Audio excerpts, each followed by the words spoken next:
right, so welcome back to another episode of the Warheads broadcast.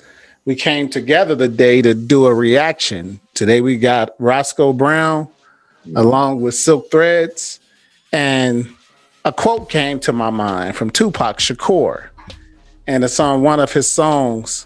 And he says, people always talk about the evil that men do, but women sin too. In fact, they be the reason that brothers get to bleeding.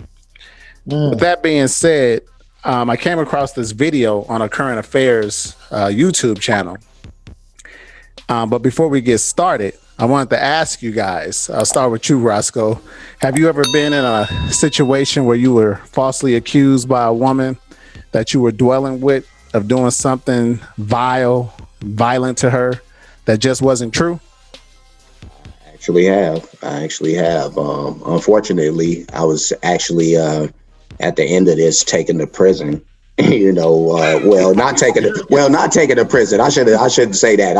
I was taken to the holding place or whatever. Okay. It wasn't prison, because I only spent a few hours in there before I bailed myself out. But yeah, we ended up getting into it, and we're arguing, whatever. She ends up lunging at me, whatever have you. I end up having to pull her off me, which results in a braid coming out.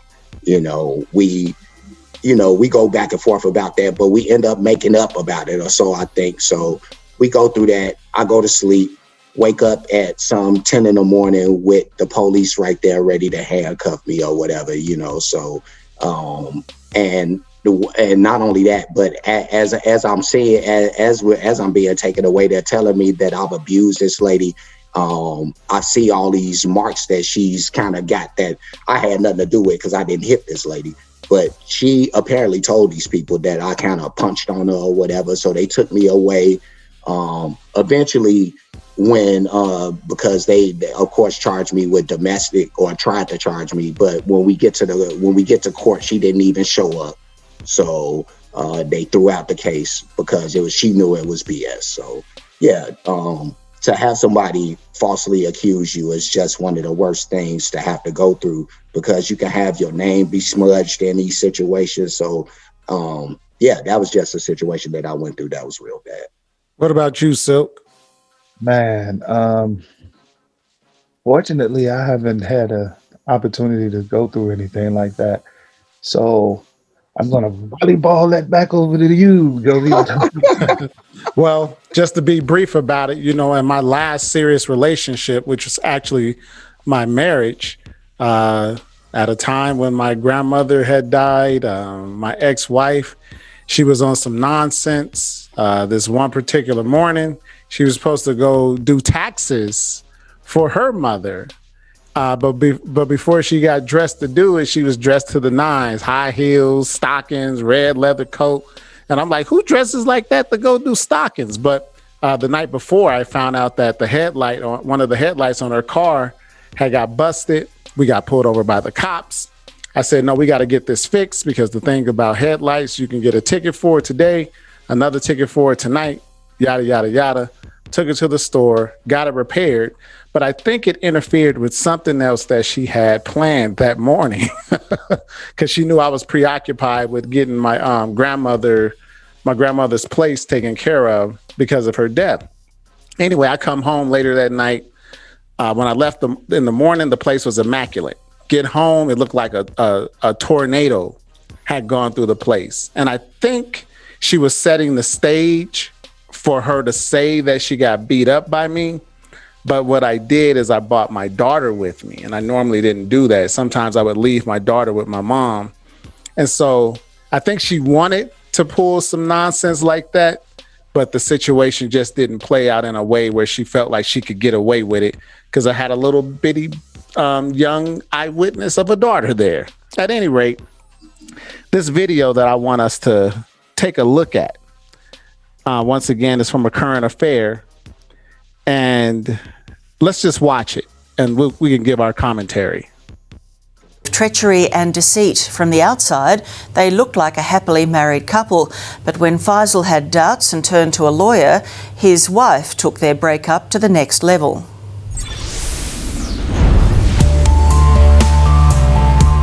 You're about to witness one of the most audacious attempts by a wife to frame her husband for domestic violence. She's dangerous, very dangerous. Watch how this woman astonishingly punches herself in the face, not once, but twice, later telling police her husband bashed her. It's flipped my life upside down. I'm not the guy who I used to be anymore. This is a story about temptation and treachery. Just pause it right there because he says something very telling. He says he's not the guy he used to be anymore. And I'm pretty sure he was probably a fun-loving individual at one point in time. But he knows he's lost pieces of himself. A lover and a liar, where romance makes way for revenge with catastrophic consequences. Well, I haven't actually heard of a scenario such as this, inflicting injury upon themselves in order to set up a scenario which results in someone else being charged. If love is blind, then Faisal only had eyes for Asma. She presented herself like she's the perfect girl on the planet. He met her through an online Muslim dating site and proposed soon after leaving Western Sydney to meet Asma in Morocco. However, while Faisal was hoping to return to Aussie with a life partner, he now believes Asma didn't share that dream. She's a greedy person. She's materialistic. The two officially tied the knot here last year, and Faisal was hardly frugal in making his new bride feel at home. He worked 2 jobs, spending everything he earned on his wife, from Gucci tracksuits to leather jackets, rings, necklaces, and shoes, holidays and fine dining, parties in Morocco, and money wired back to Asma's family. A fawning Faisal says he was a good provider. Look at those eyes, y'all. What do you see? I know what I see. I see somebody that's looking to put the shovel right in somebody's back.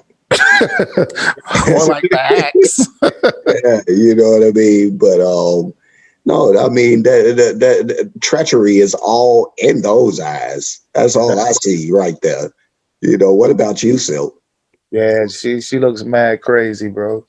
The eyes, the stare down, you know. I can even get past the duck lips, but those eyes, you know, you can think of Joker's smile on her face and she'd be a right character.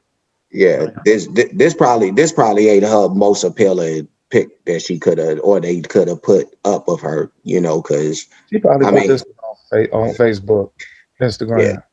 Yeah, but yeah, those eyes are something else. That's a hell of a look. Yeah, she do. She took it in the car. You can see old boy sitting next to her, but the eyes are the windows of the soul. And all I see is a lot of evil, demonic energy. But let's play the video a little bit more. All this traveling, going back and forth twice and 3 times and doing all the functions, receptions, engagement, jewelry, stuff. Probably I'm be under 200,000. But Faisal says they were constantly arguing, and in April, he walked into an incredible sting when he came home from a night shift at Woolies. Yeah, it was all prepared for me, the whole crime scene. The unit had been ransacked. Faisal says Asma was waiting for him with this disturbing message. I entered and she just said to me that you think you are smart and you are talking to lawyers about me. Now see what I do to you. And she just ran. Is the bizarre events that followed. Asma runs from the apartment and into the lift. She presses the button. Takes a few moments before the incredible Asma attack. She gives herself 2 uppercuts to her face and clutches her cheek. She then checks her handiwork in the mirror. Seemingly satisfied with her self-inflicted punishment, Asma eagerly waits for the lift door to open. She takes off down the hall and into the street to call police. Oblivious to what his wife had cooked up and concerned for her safety, Faisal also entered the police, where he was arrested and charged with assault. If convicted, he faced up to 7 years behind bars. I didn't know that she went to that. She's gonna go to that extent, go to the police, and forget everything what I did for her. and just ruined my life. In a follow-up sucker punch, Faisal says the police unwittingly helped Asma steal his things, which she had packed into these suitcases while he was being held at the station. But more importantly, Faisal's freedom was also about to be taken. Did you ever harm Asma? Never. I really loved her. Faisal spent 20 grand on a lawyer and trawled through hours of CCTV. I'm going to just stop it right there.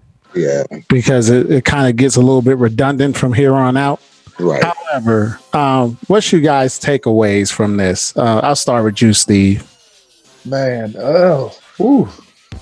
maybe I think his first mistake was just to be so giving, trying to make her feel like a princess, feel like there's no holds barred, there's no limit to her happiness.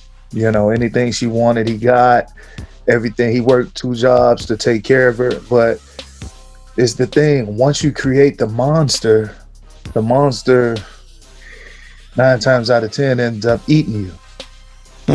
So, when he wanted the divorce, she was like, well, how would I keep this life I have, if I don't end up taking half of everything he got, and the best way to do that is to make him the villain.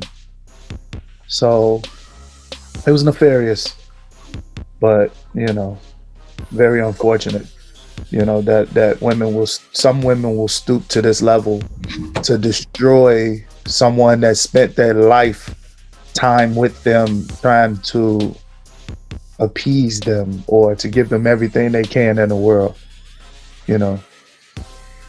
See, this is the thing for me.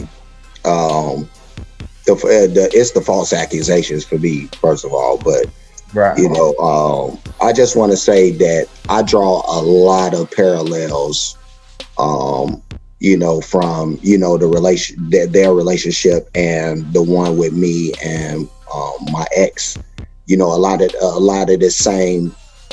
And not the same kind of situations, but the situation of it being that we had one that ended up in false accusation. But when I look at this situation, I look at a guy who, in theory, I guess just wants to do the right thing for his woman, and so he just goes. I like you said, so maybe went a little bit too far in lavishing all these things on her. But still just a guy who just wanted to do the right things. And I did some of those things, not nowhere near to this level, but I wanted to make sure that she was good. You know what I mean? So I wanted to put her in a position to where she didn't have to worry about certain things to a certain degree. I wanted to take a burden off of her, and so I think that was what this guy wanted to do.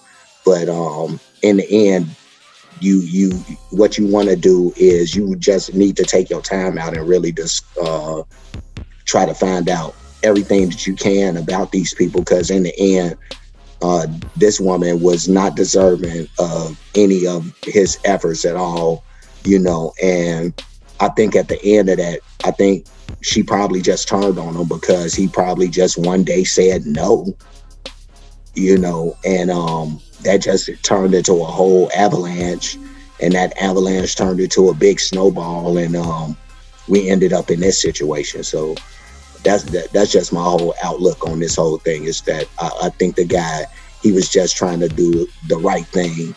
The situation backfired because he ended up trying to do the right thing for the wrong person. Well, I'm going to say this. Personally, I think he was a simp. Relationships are supposed to be bilateral, give and take. He's taking her on trips to Morocco, sending her family money.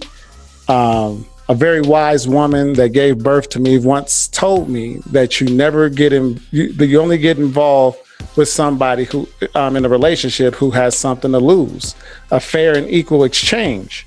But the way he's treating her by doing all this stuff, he's spoiling her. And I know I've said this before on previous videos, but the adjective spoiled of a person, especially of a child, says harmed in character. You got to keep that in mind. When you spoil a child, you harm them in character by being treated too leniently or indulgently. And I don't think dudes who simp for a lot of these women understand that. A lot of people, I won't just put it on women, but a lot of people are repressed in their upbringing. They have arrested development from the time that they were a child. So they look like adults. They go to work, they pay bills. They really do look like adults. But if you can't separate, okay, this man is doing something nice for me, let me do something just as nice in return instead of walking around with this entitlement, then this is what you get. And this is what we're starting to see more and more on the world stage. A bunch of women in adult bodies, but they have a child's mentality because these simps are shelling out money, thinking they have to spend bands. If a woman is not, and I'm talking to men now, if a woman is not willing to give you exactly the same thing that you're giving her, then she's no good for you. She's using you. She's going to destroy you. She's going to make up lies when the situation doesn't fit her anymore. And this is a prime example, but we're seeing this stuff more often. Most recently in the media, we saw how Quavo was spending all this money on Saweetie, buying her $1 million cars and stuff, and Birkin bags and all this other stuff. But you never heard of her giving him anything. And we see how that whole situation turned out. She felt entitled. They said she gave him the PlayStation that they was fighting over in the elevator? In the elevator. That was bravo for giving him the PlayStation. She was trying to Indian give. One thing that she gave him? My bad. What'd you say, Scope? No, I was just, and my bad for interrupting you. I was just saying that it's funny. The one thing that she gave away, she was trying to Indian give. We said the exact same thing when we interrupt each other. That's funny. Yeah. It's funny that the one single thing that she's credited for buying for him was the one thing she wanted back. Is that why he took the truck back? Right. Well, because we playing repossession. I would love to be a fly on the wall, but whatever. At any rate, that's my takeaway. Men and women, spend time getting to know people. I mean, real time, not this honeymoon, making all these decisions for the rest of your life in the honeymoon stages. They say on average, it takes about a good 4 or 5 years to really know somebody. And people reveal their true character long before that time is there. But just to avoid situations like this, the false accusations, and the reason why I'm speaking to men is because women hit all the time. Women actually hit more often. Studies have proven this. But when men hit, we tend to break women and our reputations take a dive. In this case, this man did nothing. In Roscoe's case, he did nothing. In my case, I certainly did nothing. And I know there are a lot of false accusations just out in the ether of men doing all these vile things to women that just aren't true. So men, keep your head on a swivel. Don't be seduced by the pretty face and the slim waist. And even if she don't have a slim waist, just don't be seduced. Don't be seduced by the sex, the kisses, the promises, the future faking, none of that stuff. Keep your eyes on her. And like I said, even exchange. If you find a woman that's willing to give as much as you're willing to give, she might be a keeper. At any rate, y'all got any parting shout outs? I say spend more time than you spend money. You'll find out a lot faster. Spend more time than you spend money, and she'll show you true colors. Agreed. I say, you know what I say? I say, keep your eyes on the prize and your eyes off of these hoes. At any rate, like, comment, share, and most importantly, hit that subscribe button, hit the bell notification so you can get our videos when they're released. Warheads out.